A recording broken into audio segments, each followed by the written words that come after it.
I'm visiting family in Florida this week, and I've had a lot of time to kind of reflect on my fitness journey, and I wanted to film this video for you while these thoughts were fresh in my mind. I had hit a point in my life several years back where I just gotten completely overwhelmed. My husband and I, we own fitness studios, and when we first started, it was just us. We didn't have any help. We were doing the marketing, we were doing the training, we were cleaning equipment, we were doing everything. And then I was also going to school full-time at Georgia State, and we pressure washed semi-trucks on the weekend for some extra money to help out with the gym. During that time, I started falling off track with clean eating, even though that was something that I was constantly preaching to my clients. One day I came home from a long day at work, I had a big exam coming up, and I had a cheat meal, which for me, cheat meals typically are sweet related, so I don't really care about carbs, but if you put ice cream in front of me, I'm gonna have a really hard time passing that down. I had a pint of ice cream one night while I was studying, and then the next day, I had a cheat meal again. You probably can relate to this where you go, well, I've kind of already messed up these next 2 days. Let me just enjoy this weekend, do a little bit of recouping, relaxing, and then I'll get back on track on Monday. But the problem is Monday typically never comes, because then Monday your schedule's crazy and you find yourself saying tomorrow, tomorrow, tomorrow. And everyone around me was really kind because they knew all the things that Dustin and I had on our plate. Nobody was saying anything to me as far as being a little bit heavier than I normally was, but I felt like they were probably talking about it or thinking about it when really it was probably just me being extremely hard on myself. And I think that we tend to be our worst critics. So that reminded me of a story I had heard about a $20 bill. So if I were to hold up a super crisp $20 bill to a crowd of people and say,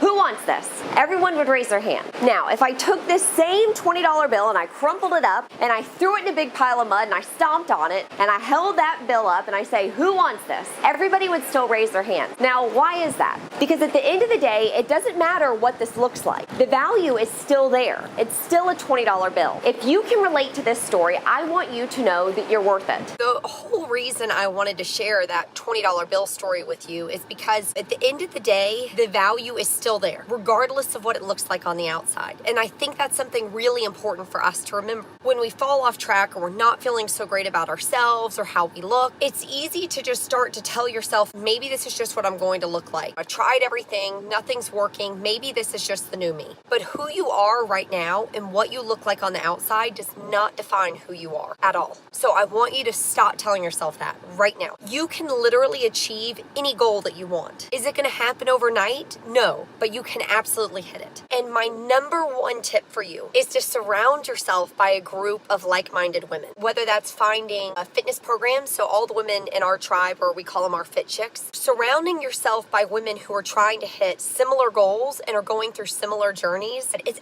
absolutely one of the most powerful things in the entire world that you can do for yourself. Because then if you start to slip off track, you're going to have somebody that's going to hold your foot to the fire and hold you accountable for those goals that you set for yourself. And also by seeing other women who are maybe in similar shape to you or have similar struggles that they're going through, if you see them busting it in the gym and just getting it in, and you see them sticking to their meal plan even though they've got a crazy work schedule or kids at home, you're going to stop telling yourself or stop making excuses for yourself for why you can't do it, because you've got other women beside you who are doing it and they are in similar places in their life. So you need to find yourself that tribe. I am here for you. I believe in you. I know that you can do this. You've got this. We are all super women and we have incredible strengths and powers within that we just don't know until we start trying. So go break those barriers, find yourself a community, and just know that I am sending you lots of love, lots of support and encouragement, and I am in your corner.